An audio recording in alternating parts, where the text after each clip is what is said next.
नमस्कार, आप देख रहे हैं एनबी न्यूज और मैं हूं आपके साथ योगेश पांडे। स्वागत है आपका एनबी न्यूज एक्सप्रेस पर।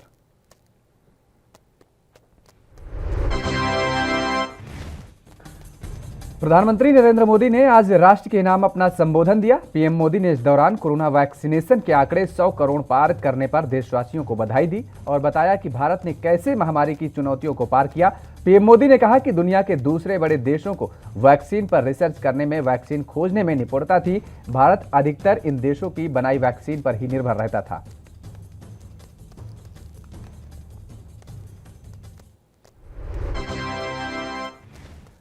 पीएम मोदी ने कहा कि कोरोना काल में कृषि क्षेत्र में हमारी अर्थव्यवस्था को मजबूती से संभाले रखा है और आज रिकॉर्ड लेवल पर अनाज की खरीद हो रही है।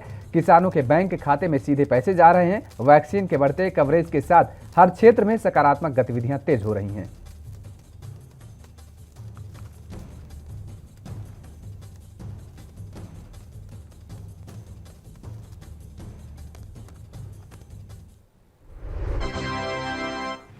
पीएम मोदी ने आगे कहा कि पिछली दिवाली हर कोई के मन में एक तनाव था, लेकिन इस दिवाली 100 करोड़ वैक्सीन डोज के कारण एक पैदा हुआ विश्वास है। और अगर मेरे देश की वैक्सीन मुझे सुरक्षा दे सकती है तो मेरे देश में बने सामान मेरी दिवाली को और भी भव्य बना सकते हैं।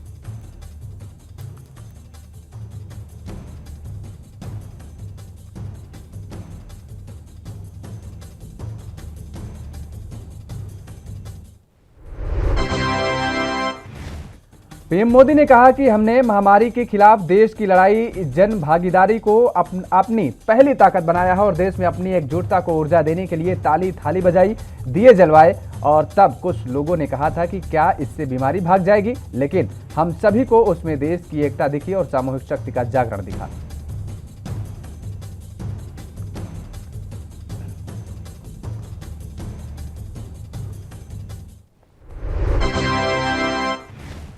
देश के गृह मंत्री अमित शाह आज अपना 57वां जन्मदिन मना रहे हैं और इस मौके पर राजनेता और उनके समर्थक बधाई दे रहे हैं। प्रधानमंत्री नरेंद्र मोदी, मध्य प्रदेश के मुख्यमंत्री शिवराज सिंह चौहान, हरियाणा के सीएम मनोहर लाल खट्टर, यूपी के सीएम योगी आदित्यनाथ, दिल्ली के सीएम अरविंद केजरीवाल, बिहार के सीएम नीतीश कुमार, छत्तीसगढ़ के सीएम भूपेश बघेल और पंजाब के पूर्व सीएम कैप्टन अमरिंदर सिंह समेत अन्य राजनेताओं ने उन्हें बधाई दी।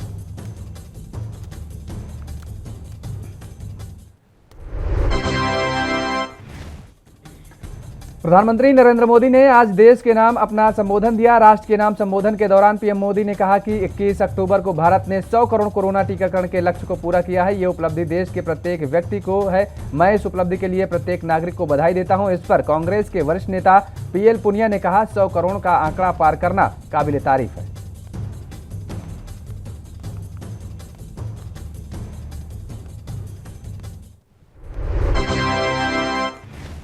महाराष्ट्र सरकार में कैबिनेट मंत्री मलिक ने गुरुवार शाम को फिर से एनसीबी चीफ समीर वानखेड़े पर हमला करते हुए कहा कि उनके पास वानखेड़े नाम की एक कठपुतली है, वो लोगों को फर्जी मामलों में फंसाते हैं। मलिक ने कहा कि मैं वानखेड़े को चुनौती देता हूं कि वो 1 साल के भीतर अपनी नौकरी से हाथ धो बैठेंगे। आपको जेल भेजने तक जनता चुप नहीं बैठने वाली है। हमारे पास आपके लिए फर्जी मामलों के सबूत हैं। और इस मामले पर समीर वानखेड़े ने जवाब देते हुए सारे आरोपों को सिरे से खारिज किया। केंद्रीय मंत्री मुख्तार अब्बास नकवी ने पीएम मोदी के देश के नाम संबोधन पर कहा कि भारत ने 100 करोड़ टीकाकरण को पार किया है। सभी ने समय से टीका लगवाया है। आज अगर दुनिया पीएम के नेतृत्व की तारीफ कर रही है तो हर भारतीय खुद को गौरवान्वित महसूस कर रहा है।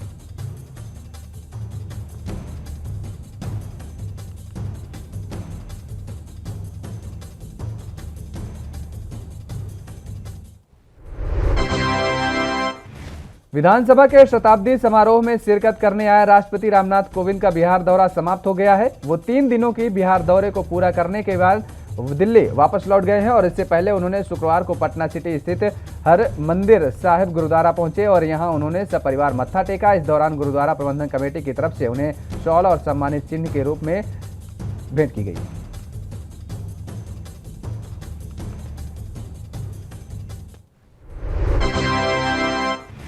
रामनाथ कोविंद 10:15 बजे पटना के प्रसिद्ध खादी मॉल पहुंचे, जहां बिहार सरकार के उद्योग मंत्री शहनवाज हुसैन ने फूलों का गुलदस्ता देकर उनका स्वागत किया। यहां राष्ट्रपति ने महात्मा गांधी की प्रतिमा को खादी को माला पहनाया और इसके बाद उन्होंने चरखा चलाया और सूत काटी। राष्ट्रपति ने खादी मॉल में खरीदारी भी की।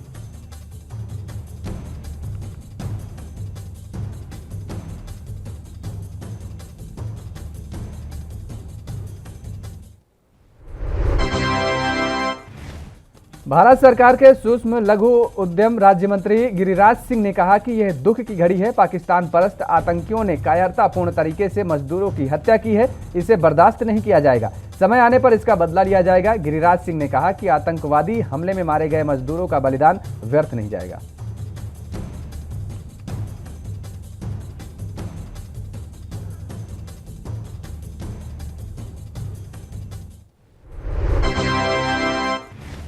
बेंगलुरु में स्वर्णिम विजय वर्ष के अवसर पर शुक्रवार को भारतीय वायुसेना की ओर से आयोजित एक कॉन्क्लेव में रक्षा मंत्री राजनाथ सिंह ने कहा कि 1971 का युद्ध इतिहास की उन चंद लड़ाइयों में से एक है जो किसी क्षेत्र पर कब्जा करने के लिए ये ताकत हासिल करने के लिए नहीं लड़ा गया। इसका मुख्य उद्देश्य लोकतंत्र की गरिमा और मानवता की रक्षा करना था।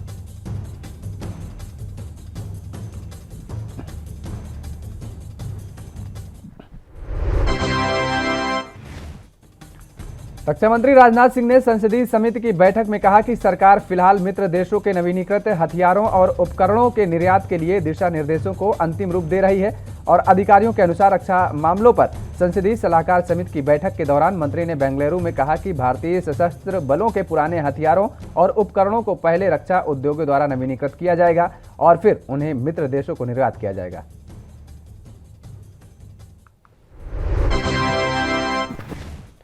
मुंबई में लालबाग इलाके में 60 मंजिला इमारत में भीषण आग लग गई। ये आग 17 मंजिल से 25 मंजिल तक फैल गई और बता दें कि आग लगने के बाद दूर दूर तक धुएं का गुबार देखने को मिला। हालांकि फायर ब्रिगेड की गाड़ियां मौके पर पहुंच गई और जानकारी के अनुसार करी रोड इलाके में स्थित ये बिल्डिंग निर्माणाधीन है।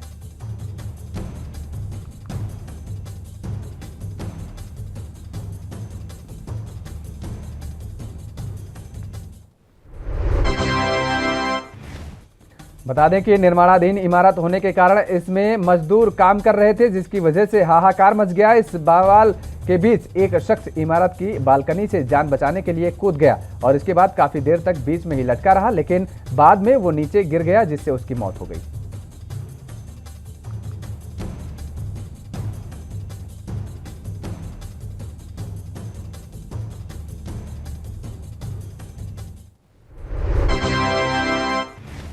दरअसल 19वीं मंजिल पर लगी आग की चपेट में ऊपर के फ्लोर भी आए हैं और इस आग हादसे में एक व्यक्ति की मौत हो गई है। आग में बुरी तरह फंसने के बाद उन्होंने 19वीं मंजिल से छलांग लगा दी थी, जिन्हें मुंबई के केईएम अस्पताल में मृत घोषित कर दिया गया। आग इतनी ज्यादा फैल गई कि इमारत से सिर्फ धुएं का गुबार निकलता दिखाई दे रहा था।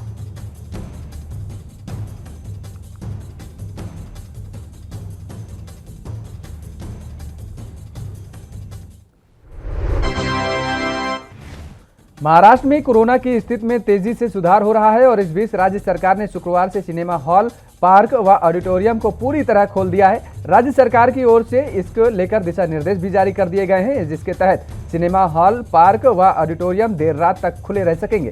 हालांकि सभी को कोरोना प्रोटोकॉल का पालन करना अनिवार्य होगा।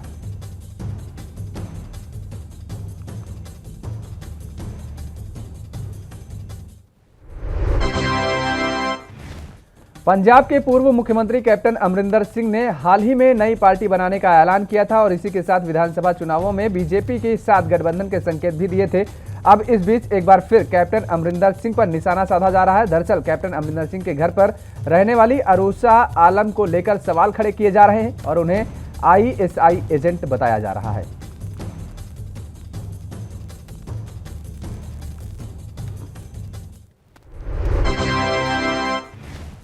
आरूषा मामले पर पंजाब के डिप्टी सीएम सुखजिंदर सिंह रंधावा ने जांच कराने की बात की है। उन्होंने कहा है कैप्टन अमरिंदर सिंह अब कह रहे हैं कि आईएसआई से खतरा है, ऐसे में हम आईएसआई से महिला के संबंध की जांच करेंगे।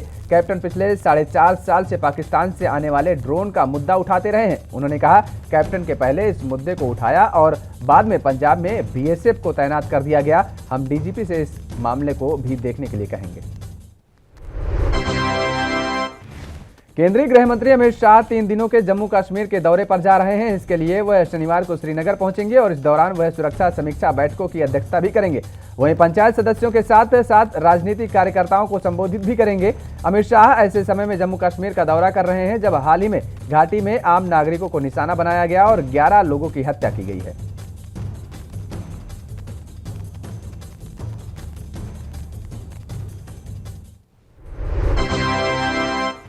केंद्रीय गृह मंत्री अमित शाह 3 दिनों के दौरे पर शनिवार को जम्मू कश्मीर जा रहे हैं। शाह के दौरे के मद्देनजर सिक्योरिटी अलर्ट के बीच श्रीनगर में दर्जनों ड्रोन तैनात कर दिए गए हैं।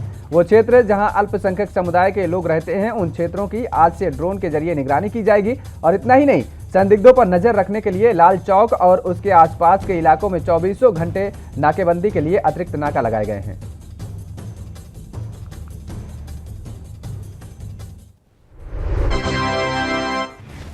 सीआरपीएफ के डिप्टी इंस्पेक्टर जनरल माथव ए जॉन ने बताया है कि सीआरपीएफ ने पुलिस के साथ ड्रोन का निरीक्षण किया है और इस ड्रोन का इस्तेमाल उन क्षेत्रों के हवाई निगरानी के लिए किया जाएगा जहां अल्पसंख्यक समुदाय के लोग रह रहे हैं। सीआरपीएफ के डीआईजी ने कहा कि अल्पसंख्यक समुदाय के सदस्यों और गैर स्थानीय मजदूरों पर हालिया हमलों के मद्देनजर यह कदम उठाया गया है। उन्होंने कहा कि लाल चौक और उसके आसपास के इलाकों में भी हवाई निगरानी की जाएगी।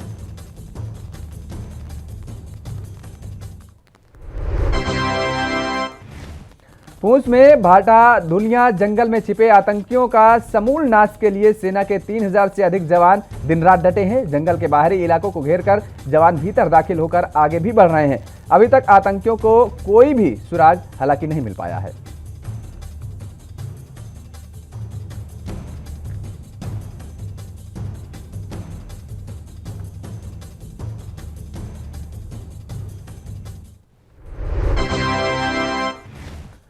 रूस और इंग्लैंड के साथ ही चीन में भी दोबारा कोरोना संक्रमण के फैलने की आशंका जताई जा रही है। इसके मद्देनजर यहां के स्कूलों और हवाई यातायात को बंद कर दिया गया है। घरेलू स्तर पर अब तक महामारी को नियंत्रित करने रखा गया है, लेकिन लगातार 5वें दिन आए नए मामले चिंता बढ़ाने के लिए पर्याप्त हैं।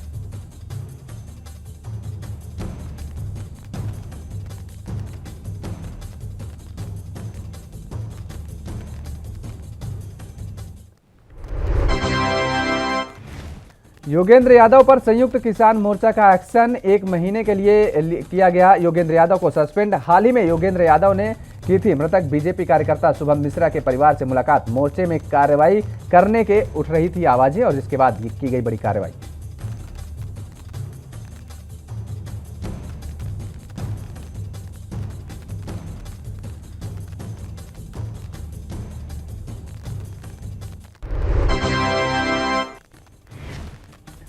बांग्लादेश में दुर्गा पूजा पंडाल में कुरान रखने वाला इकबाल हुसैन हुआ गिरफ्तार। पुलिस के मुताबिक इकबाल ने जानबूझकर रखी थी कुरान और ताकि हिंसा भड़क सके। इकबाल के परिजनों का बयान, कहा वो मानसिक रूप से है बीमार।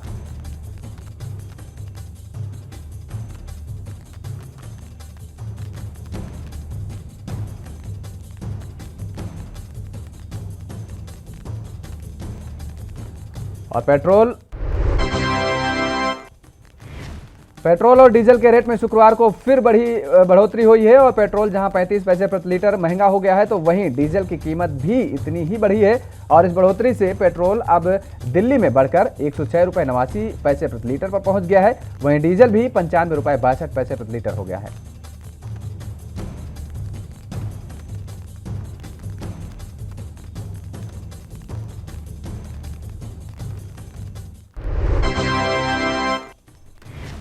पंजाब के पूर्व मुख्यमंत्री कैप्टन अमरिंदर सिंह ने धर्मनिरपेक्षता को लेकर पंजाब कांग्रेस के प्रभारी हरीश रावत पर पलटवार किया है। बता दें कि हरीश रावत ने कैप्टन की ओर से बीजेपी से गठबंधन की बात कहने पर उनकी धर्मनिरपेक्षता पर सवाल उठाया था।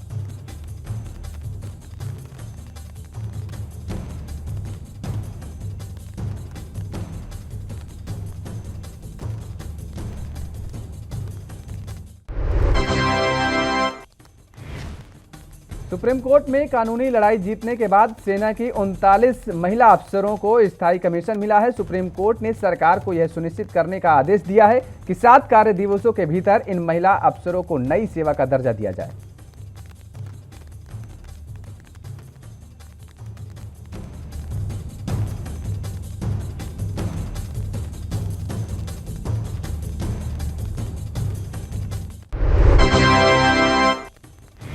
जम्मू कश्मीर के श्रीनगर जिले के चनापोरा इलाके को सुरक्षा बलों ने चारों तरफ से घेर लिया है। सेना का संदेह था कि आतंकवादी इधर ही कहीं न कहीं छुपे होंगे।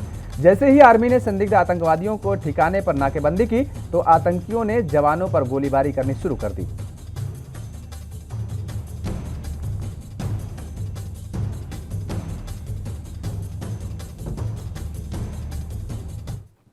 यहाँ रुकते हैं एक छोटे से ब्रेक के लिए। ब्रेक के बाद फौरन हाजिर होते हैं।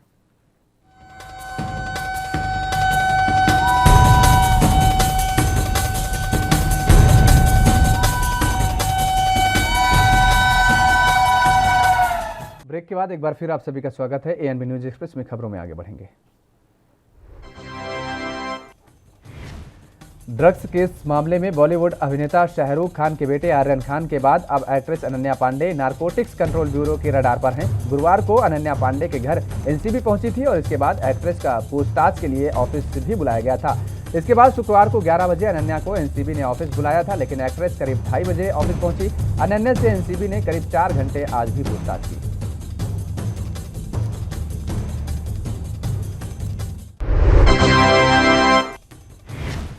बता दें कि करीब 2:30 बजे अनन्या पांडे एनसीबी के ऑफिस पहुंची थी। अनन्या के साथ उनके पिता चंकी पांडे भी मौजूद रहे। वहीं शाम को करीब 6:30 बजे अनन्या पांडे एनसीबी के ऑफिस से बाहर निकली और ऐसे में करीब 4 घंटे एनसीबी ने अनन्या से पूछताछ की। एनसीबी की ओर से अशोक जैन ने आधिकारिक बयान में बताया कि अनन्या पांडे को सोमवार सुबह फिर बुलाया गया है। हालांकि पूछताछ पूरी हो चुकी है, लेकिन बाकी प्रक्रिया पूरी की जाएगी।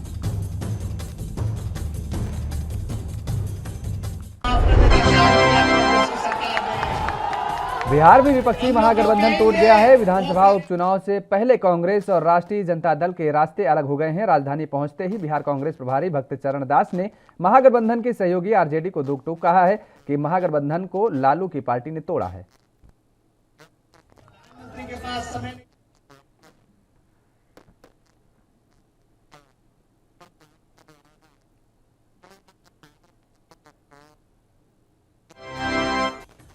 भक्त चरणदास ने साफ कह दिया है कि अगले लोकसभा चुनाव में आरजेडी के साथ कोई सीट शेयरिंग नहीं होगी और कांग्रेस सभी 40 सीटों पर अकेले चुनाव लड़ेगी। इस तरह से बिहार कांग्रेस प्रभारी ने अभी से ही राज्य में एकला चलो का ऐलान कर दिया है। इस दौरान दास ने यह भी कहा कि वह उपचुनाव जमकर लड़ रहे हैं और अपनी ताकत पर लड़ रहे हैं। हमने गठबंधन नहीं तोड़ा, लेकिन आरजेडी ने महागठबंधन धर्म का पालन नहीं किया।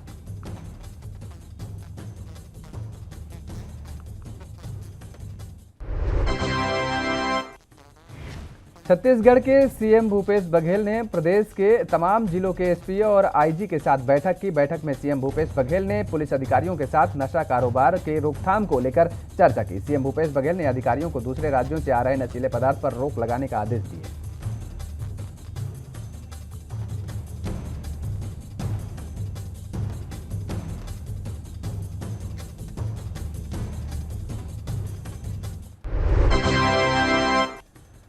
कश्मीर के शोपियां जिले में आतंकियों से लड़ते लड़ते वीरगति को प्राप्त हुए सतना के वीर सपूत कर्णवीर सिंह राजपूत का अंतिम संस्कार गृहग्राम दलदल में किया गया। अंतिम संस्कार में मुख्यमंत्री शिवराज सिंह चौहान भी शामिल हुए। मुख्यमंत्री ने कर्णवीर सिंह राजपूत के पार्थिव देह पर पुष्प चक्र अर्पित कर श्रद्धांजलि अर्पित की।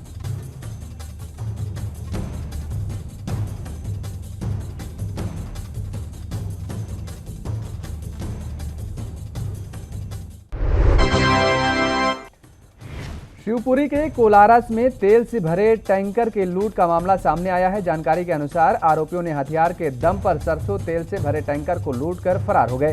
हालांकि कुछ दूर जाने के बाद टैंकर पलट गया, जिसके बाद तेल लूटने के लिए मौके पर ग्रामीणों की भीड़ उमड़ पड़ी।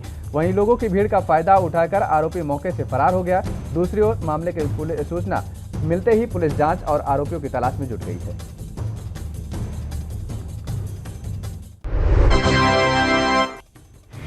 कोरोना वैक्सीनेशन के मामले में दतिया जिले को 6वां स्थान मिला है। सीएमएचओ आरबी कुरेले के मुताबिक जिले में अभी तक 7,94,000 टीके लगाए गए हैं। इनमें से 5,57,000 से अधिक लोगों को पहला और 2,37,000 लोगों को दूसरा डोज लगाया गया है।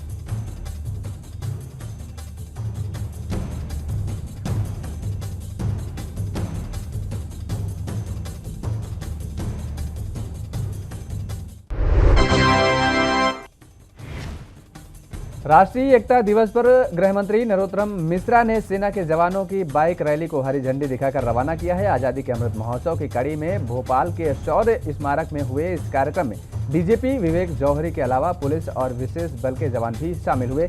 ये बाइक रैली 1707 किलोमीटर के सफर तय कर शहीदों के बलिदान स्थल जाएगी।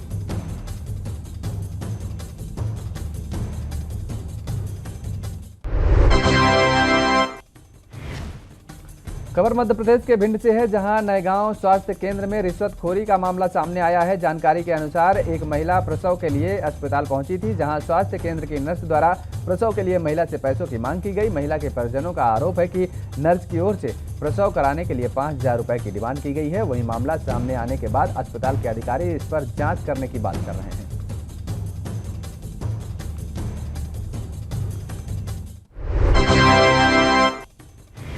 मध्य प्रदेश सरकार एक ओर भ्रष्टाचार को जड़ से खत्म करने का दावा करती है, तो वहीं दूसरी ओर भोली भाली जनता के साथ सरकारी सिस्टम लूट खसोट का प्रणाली अपना चुका है। मामला मध्य प्रदेश के रीवा जिले के अंतर्गत सामुदायिक स्वास्थ्य केंद्र हनुमना का है, जहां आधा दर्जन से अधिक महिलाओं ने आरोप लगाते हुए कहा कि अस्पताल में पदस्थ सिस्टर के द्वारा हर मरीज से 20-20 रुपए आयरन वाटर लगाने के नाम पर लिया गया है।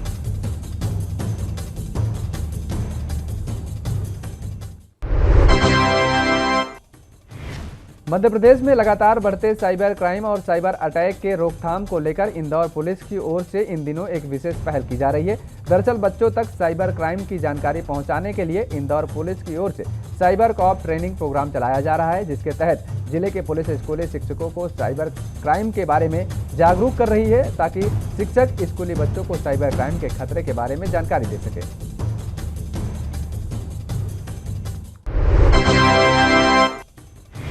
उत्तराखंड के मुख्यमंत्री पुष्कर सिंह धामी ने शुक्रवार को चमोली जिले के आपदा प्रभावित डूंगी गांव का दौरा किया। इस दौरान उन्होंने अतिवृष्टि का कारण भूस्खलन में लापता 2 लोगों के परिजनों से मुलाकात करते हुए परिवार के सांत्वना दी। मुख्यमंत्री ने कहा कि सरकार प्रभावित परिवारों की हर संभव मदद करेगी। उन्होंने डूंगी गाँव में आपदा से हुए नुकसान का जायजा भी लिया।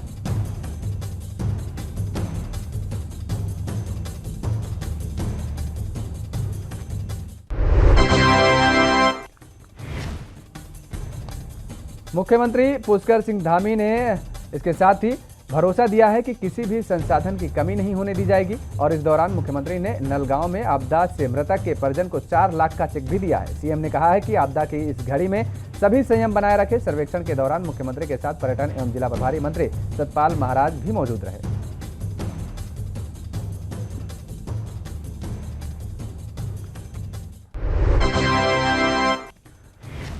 और उत्तराखंड के हरिद्वार के रुड़की में आज पूर्व कैबिनेट मंत्री और प्रभारी सुरेंद्र सिंह नेगी ने एक जनसभा को संबोधित किया। जनसभा को संबोधित करते हुए वो बीजेपी पर जमकर हमलावर हुए।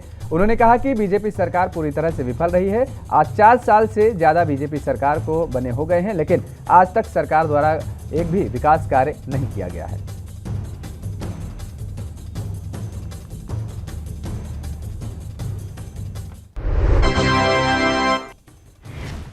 हरियाणा सरकार सैनिकों को दिव्यांगता और अब 35 लाख रुपए तक अनुग्रह राशि प्रदान करेगी। मुख्यमंत्री मनोहर लाल ने अपने सरकारी आवास पर पूर्व सैनिकों के संवाद के दौरान यह घोषणा की है। पूर्व सैनिकों की समस्याओं को सुनने के बाद मुख्यमंत्री ने कहा कि अब सैनिकों को 20% दिव्यांगता पर 5 लाख की जगह 15 लाख रुपए, 50% दिव्यांगता पर 10 लाख के स्थान पर 25 लाख और 100% दिव्यांगता के मामले में 15 लाख की बजाय अब 35 लाख रुपए का अनुग्रह राशि प्रदान की जाएगी। हरियाणा के रेवाड़ी में हुए पोस्टमैन के कत्ल की गुत्थी सुलझ गई है। पोस्टमैन के गोली मारने वाला कोई और नहीं बल्कि उसका दोस्त नीरज ही निकला। आरोपी ने अपने जीजा और 2 दोस्तों के साथ मिलकर वारदात को अंजाम दिया था।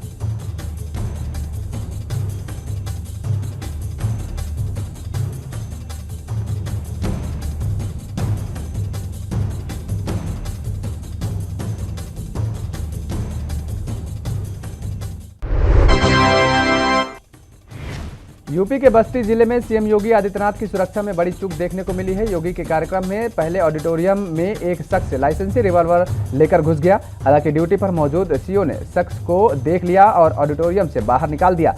अधिकारियों के अनुसार आरोपी शख्स की पहचान कर ली गई है। सीएम की सुरक्षा में लापरवाही के चलते पुलिस प्रशासन में हड़कंप मच गया।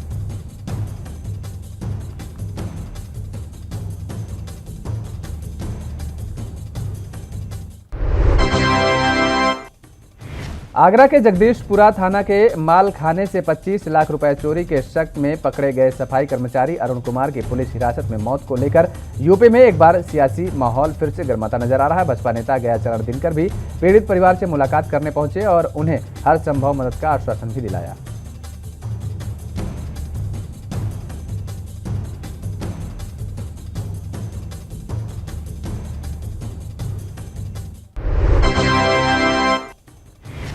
उत्तराखंड के दिनेशपुर से खबर है, जहां पर बारिश के चलते दुर्गा मूर्ति का विसर्जन नहीं हो सका, जिसका आज विधिवत रूप से बड़े धूमधाम के साथ दुर्गा मंदिर परिसर से मां की मूर्तियों को झांकियों के रूप में पूरे दिनेशपुर नगर का भ्रमण करते हुए धर्मनगर पुल में देवी मां के भक्तों के द्वारा मूर्ति विसर्जन किया गया। और इस दौरान दुर्गा पूजा कमेटी के अध्यक्ष मृत्युंजय सरकार ने भी बताया कि दुर्गा पूजा समाप्ति के बाद विजयदशमी को मूर्ति विसर्जन किया जाता है, पर इस वर्ष अत्यधिक बारिश होने के चलते इसे लेट में किया गया। एएनबी न्यूज एक्सप्रेस में फिलहाल इतना ही। देश और दुनिया की तमाम खबरों के लिए आप बने रहिए एएनबी न्यूज के साथ।